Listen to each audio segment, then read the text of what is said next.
Bonjour, c'est Christian Pesset.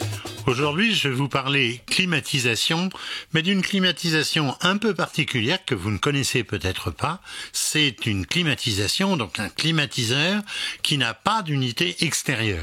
Alors vous allez voir, ça présente quand même un certain nombre d'avantages, parce que vous connaissez évidemment les climatiseurs mobiles qui ont un tuyau qui sort à l'extérieur, mais il faut laisser la fenêtre entrouverte, la porte également entrouverte. Alors c'est effectivement un système qu'on va qualifier de monobloc, mais évidemment, c'est extrêmement difficile de faire autrement que d'ouvrir la porte. Et par la porte, même s'il existe des kits pour éviter la perte, l'entrée de chaleur de façon excessive, eh ben, c'est quand même pas l'idéal.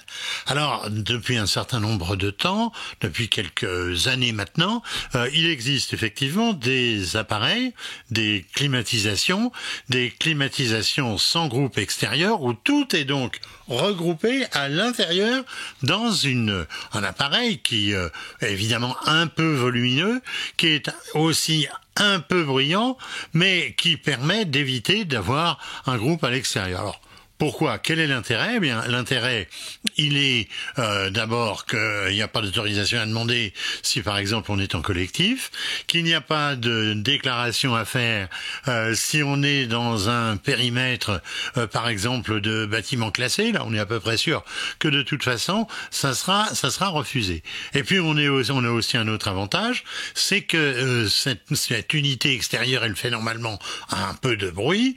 Si on reporte ça à l'intérieur, eh ben, il n'y aura pas de bruit à l'extérieur. Et on sait que dans un certain nombre de configurations, eh bien, le fait que la clim fasse du bruit à l'extérieur, par exemple, dans un vieux village, où il y a une courette, eh bien, c'est tout le monde qui va profiter, entre guillemets, du bruit. Et donc, on sait que, généralement, les voisins, ils n'aiment pas vraiment ça et que ça fait, des sources de conflits, tout à fait ennuyeuses. Alors, les avantages de ce type de climatiseur sans groupe extérieur sont multiples. C'est d'abord esthétique, évidemment. C'est quand même mieux de ne pas avoir cette boîte de la PAC, de la pompe à chaleur à l'extérieur. C'est donc plus discret. Ça va permettre donc d'avoir de meilleures relations avec les voisins. Il y a aussi le fait que c'est une installation qui est beaucoup plus simple, puisqu'il ne va pas y avoir toutes les canalisations à faire passer de l'extérieur vers l'intérieur, et puis il y a aussi des appareils qui sont réversibles, donc qui vont pouvoir faire le chaud et le froid à volonté. Alors le gain de place, eh bien, il est pas évident, puisque on va avoir quand même quelque chose qui va faire du gain de place à l'extérieur, mais qui va prendre de la place aussi à l'intérieur. Alors les inconvénients, il y en a un certain nombre.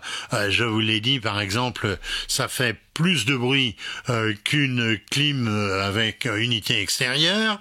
La puissance est moindre, ça il faut le constater. L'efficacité énergétique du coup est un peu moins performante, et il y a la dépendance d'un mur extérieur. Ça veut dire qu'effectivement il faut que l'appareil soit collé à un mur et que derrière il puisse y avoir une zone donc de diffusion de la chaleur qui va être évacuée donc je le disais évidemment à l'extérieur, alors que si on est à l'intérieur, on va pouvoir déplacer les splits où on veut, et les splits, vous savez, ce sont les bouches de rafraîchissement, alors que là, eh bien, on est condamné à cet emplacement.